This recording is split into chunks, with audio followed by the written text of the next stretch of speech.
Hello, my name is Tara Brabazon. I'm the Dean of Graduate Research at Flinders University, and welcome to vlog 152, Transfer.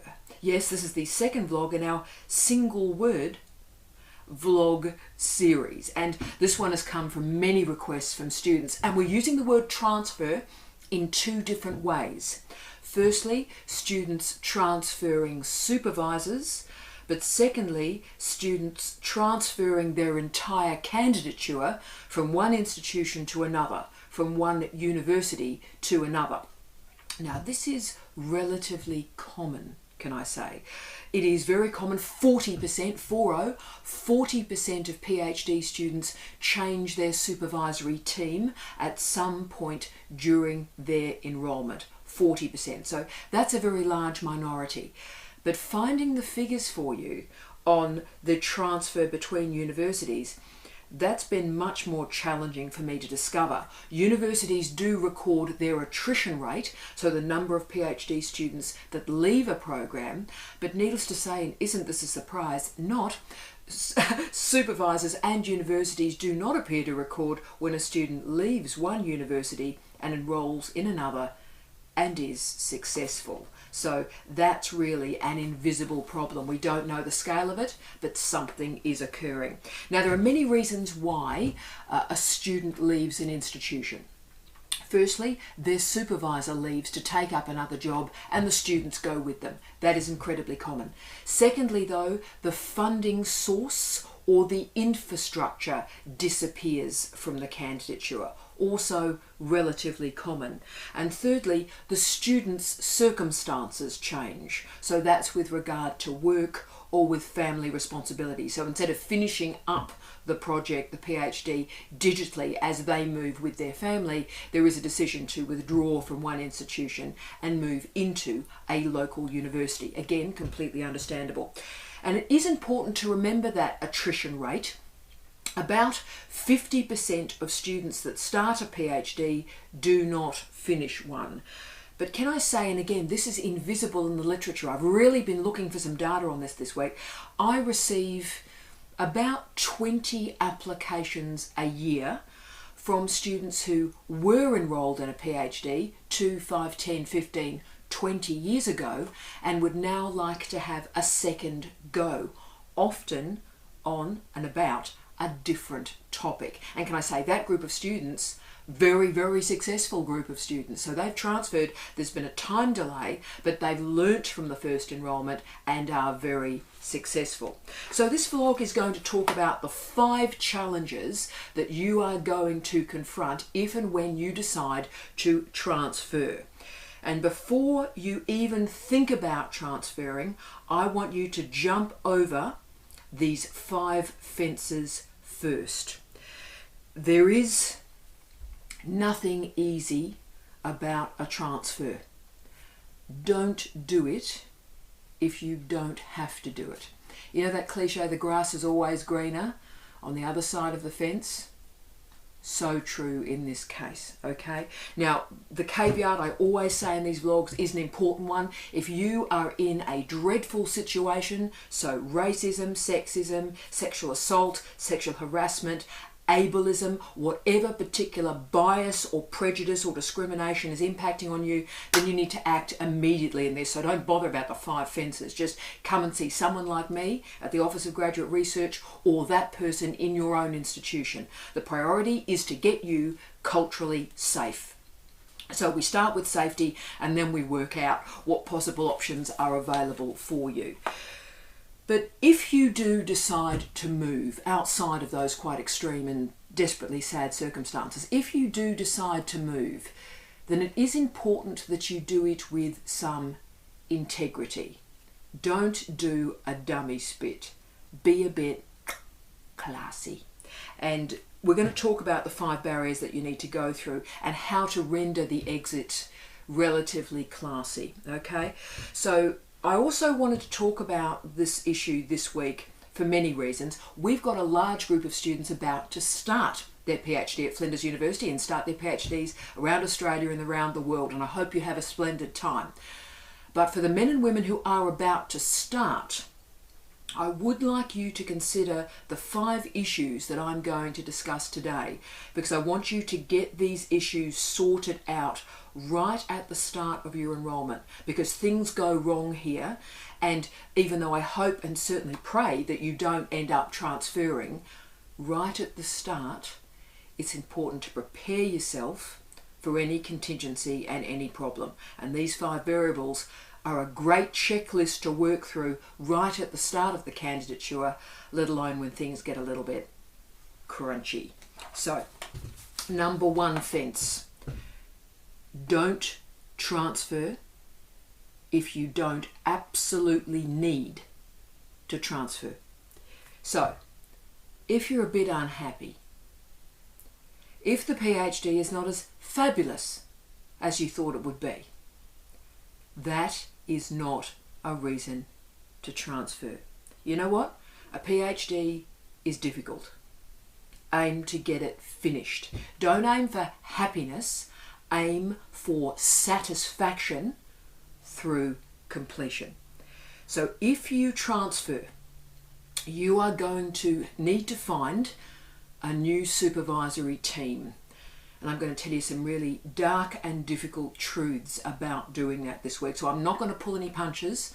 I'm going to tell you some truths for you to ponder. You can always disagree with me, but let me lay this out there. When you take on a student as a transfer student, it is incredibly difficult supervision. This is not a pleasant experience for the supervisor. The most pleasant time to be a PhD supervisor or research master's supervisor is in the first year. It's all very exciting. Oh, what's the design? New ideas, bubbling with joy and excitement. This is fantastic. The first year is brilliant. Transfers don't happen in the first year. They happen middle of the second year through to the third. So what's occurring at that point? Your research methods haven't worked. You've got a flawed data set. You've got no real sense of the theory at all, or there's a deep systemic problem in your research, okay? So we as a PhD supervisor looking at theses like this feel a lot like we're in an emergency ward, that we're doing PhD triage. So don't think, oh look, I'll transfer to a new institution and I'll be incredibly popular. It's like, no, if you're expecting enthusiasm with the transfer, you will be disappointed. And let me tell you why.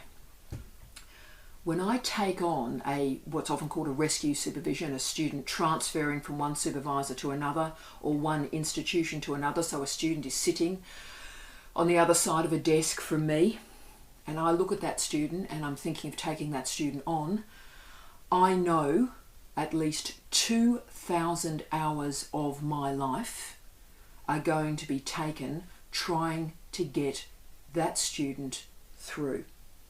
So I know taking that student on is going to cost me.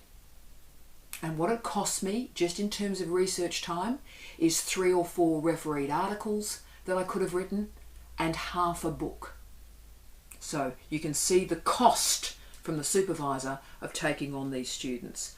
So remember, the overwhelming majority of supervisors gain nothing from a transfer, except, and it's an important bit, the satisfaction of helping you as a student progress and graduate. That's important, but is it enough? Because you are asking a supervisor to make an incredible sacrifice that impacts on their career, in terms of me not writing books, impacts on the money that I make. So this has a real consequence. But therefore, I recommend a different type of selection for you if you are going to transfer. There are particular types of supervisors who are really enthused to take on such students. And the reason is they need completions. They need quick completions. So let me tell you another hard truth. I have never and will never hire anybody in a level C job, that's a senior lectureship job in Australia, principal lectureship job in the United Kingdom, or to a tenure track associate professorial stream in North America. I would never hire anybody into those posts who has fewer than 10 PhD completions. So that's how seriously I take that. So it really blocks the development of your career if you don't have a certain number of PhD completions. And the issue is, in some areas, and indeed increasingly many areas, PhD students are rare. So you can see what's happening. So if you find a fantastic early career researcher or mid-career researcher that's interested in pushing on, then that transfer is valuable to that supervisor no matter how much time it takes, because it adds a line to their CV. It stops the blockage of a lack of PhD students. Now, for most academics in these incredibly selfish times, and it breaks my heart that I'm saying that, there needs to be something in it for the supervisor, right? Not just for the individual, not just for the institution. There has to be something of benefit to the supervisor. And that leads me to the second point. Really important on this. You need to make a case about your value to the new institution. So you're going to have to make a case, not just assume it's all going to be okay. You're going to have to explain to the institution and explain to the supervisor what you're going to bring to that environment. The institution, the supervisor, will not accept you if they think your project is fatally flawed or you've got something serious going on. So when I consider taking on a new student, either as a supervisor or, can I say, as the dean at Flinders University, I do a few things. The first thing I always do is I ask to see everything that the student has written. So every chapter, every document, I want to have a look at the calibre and the quality and the scope and the scale of the work. And I know what I'm looking for when I'm looking at this work. I'm looking at the scale, the scope of the reading list, the bibliography. What has the student read? And I will often ask questions about that reading to that student. And in many ways, I assess the transfer candidate almost as if I am an examiner. So yes, I look at the bibliography reference list. I check your academic literacies. So wow, can you reference? But also, can you write? Do you have a sense of methods, methodology? Do you have any sense of theory? So I look at the work first. Then I look at you and I conduct an interview with you, either via Skype or in my office. And again, I know what I'm looking for. I ask questions like, what has gone wrong in your previous institution? And if I have a sense as you're answering that question that you're blaming everybody else in the former institution except looking in the mirror, then I will read that as a profound problem. Remember, if things have gone wrong, that's not a problem. I know that. That's why you're transferring. But I need to know about the wrongness, what has occurred, and what have you done, and how your behaviour will change in this next iteration of supervision. So, before you approach the new institution, the new supervisor, make sure your business is in order. Your paperwork's in place, the research is looking okay, and you're mentally together enough to make a convincing case that you're going to get that PhD through to completion. There needs to be a strong sense of the research, its strengths and its weaknesses, and a strong sense of who you are as a scholar and your strengths and your weaknesses. Okay, 3. Oh yes, intellectual property and controlling your data set. I cannot begin to tell you the scale of the problems that emerge when a student decides to transfer to a different university. Supervisors do these enormous dummy spits, right? So the student goes, supervisor takes it personally. They feel a bit of shame, a bit of blame. They feel like, their colleagues are looking at them oddly. Again, people move for all sorts of reasons, but supervisors, a lot of them, take it personally. But instead of actually, acknowledging those emotions, looking in the mirror and saying what went right, what went wrong, how can I improve it next time, they lash out to the student and say, that is my data set, and that project that you think you're doing your PhD on, that's my project. Yeah.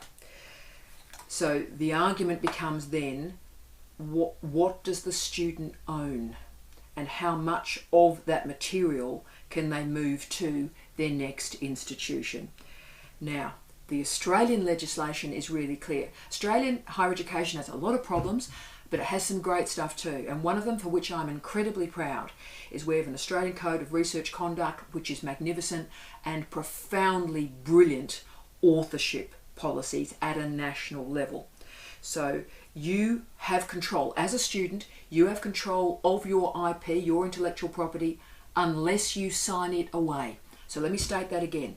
The PhD student in the Australian system has control of their IP unless they sign it away.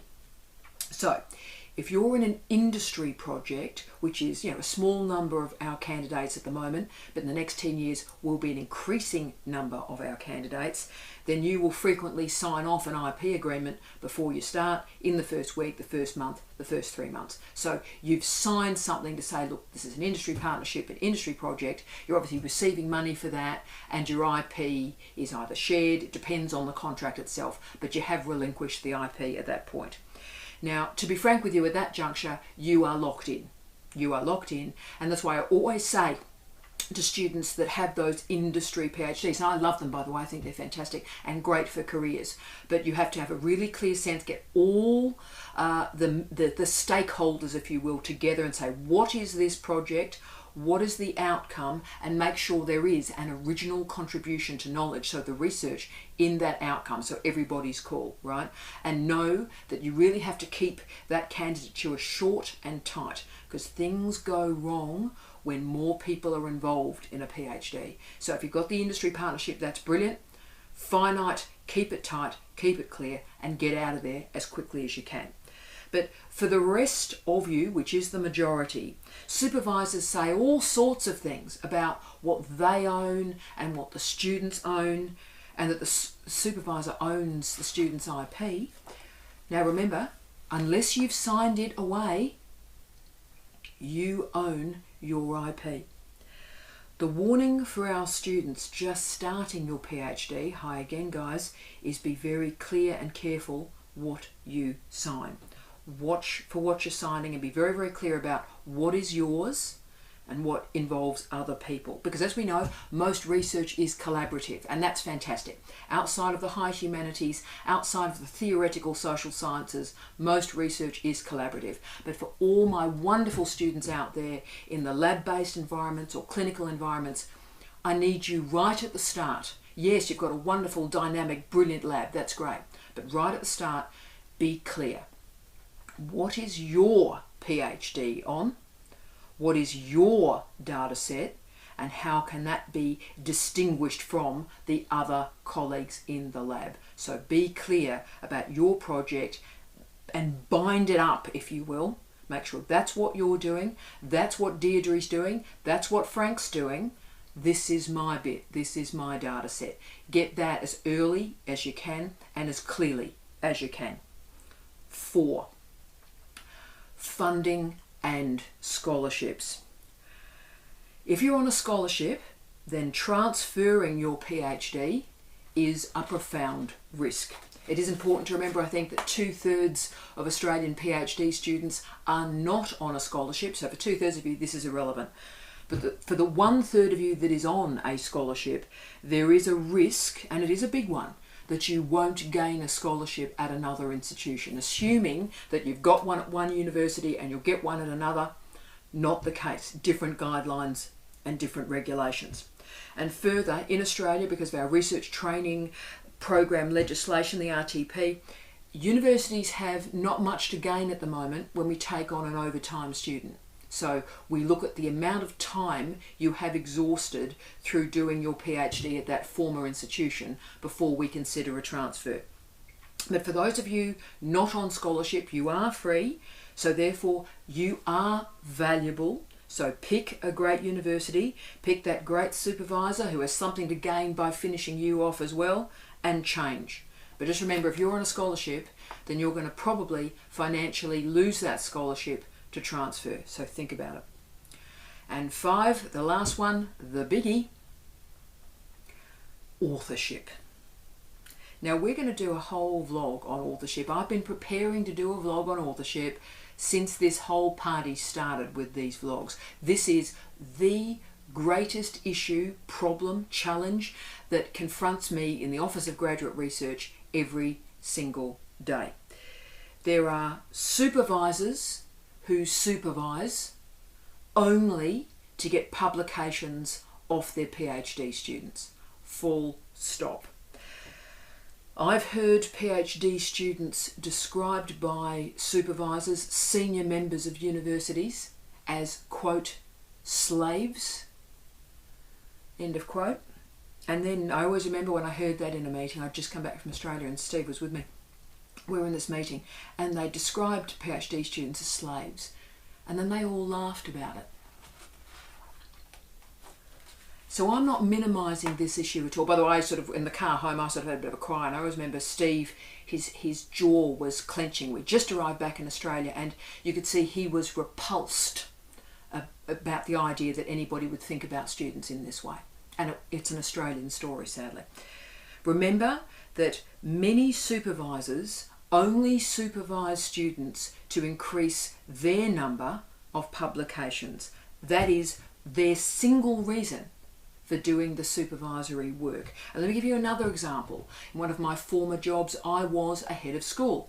And this was real, this happened to me. And so a student and a supervisor, can I say only a B-level academic, so not a super senior person, a B-level academic and a student came and saw me, and the supervisor said in front of me that they will not open or read the student's chapter unless they're guaranteed authorship on the article that comes from it. Won't read it. Well, she was actually saying, I won't even open the file off the email. Now this is a disgrace, and this is a breach of the Australian Code of Research Conduct, completely misunderstanding what authorship is within the Australian parameters. But also, can I say, why I was so cross as a head of school is that staff member received workload. That is, they received a salary to do that feedback work, to provide that feedback, not for a publication, but because teaching PhD students is part of their workload. So if you think about it, Australian taxpayers' money paid that woman to read that chapter, not to double dip and get a publication as well, but simply to offer feedback. So remember, supervisors, and I'm going to use should, I hate using should, but supervisors should be in it to care for students.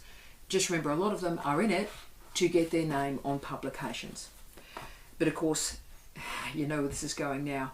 At the point of a transfer, for this particular group of supervisors, things turn really, really nasty, really, really fast. They're not too bothered about the student, terribly bothered about the authorship of the publications coming from the thesis. So authorship is one variable that can be used to block transfers, and this is legitimate. This is real. I have seen a really agitated former supervisor write to a vice-chancellor and block graduation. That's how serious this is. So students want to move, everything is in place, the other institution wants them, the supervisor, the new supervisor is happy to take them, and it collapses. The authorship issue actually collapses the transfer. What a mess. So again, for our students about to commence their candidatures, hi. Issue number 1 to talk through, authorship. How's this going to operate? Who owns what? And of course my line, as you've heard in these vlogs before, is really, really clear. If I write it, it's mine. If you write it, it's yours. And if we write it, it's ours. This isn't hard. So this is simple. It should be simple. It's so often not simple. And can I say, I'm really resonating with this week, because this week I have two wonderful students, Sue and Roz. Hi to Sue and Roz. And Sue and I wrote a piece together. So I wrote the first half, she wrote the second half. I drafted it and edited it, she drafted and edited it, and it was together, and we sent it off to the journal 2 days ago. So that was the Sue case. Roz was also submitting an article. Her article was strong in and of itself, so I simply read it and drafted it and edited it and offered a few commentaries on it. But that's Roz's article. So you can see the difference. I read it and drafted it and helped her. That's what a supervisor does. And she submitted it under her own name.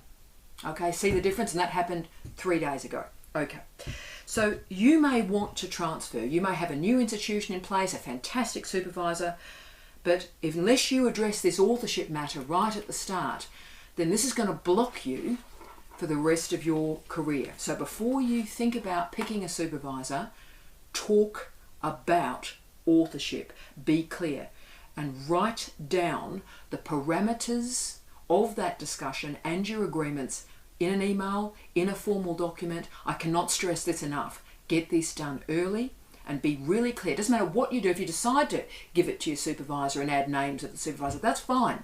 But do it with your eyes open and make sure everybody's in agreement. This will matter throughout your candidature, but it could be the crucial deal breaker if and when you decide to transfer. So, transfers are great. Transfers are also disastrous. But if you think about it, all I'm asking you to do in the vlog this week is claim a little bit of insurance right at the start of your candidature. Assume it's going to go incredibly well, but get these little bits of business organised, because like insurance, you may need it, and yes, you may need to transfer. I wish you love, light and peace. Tea out.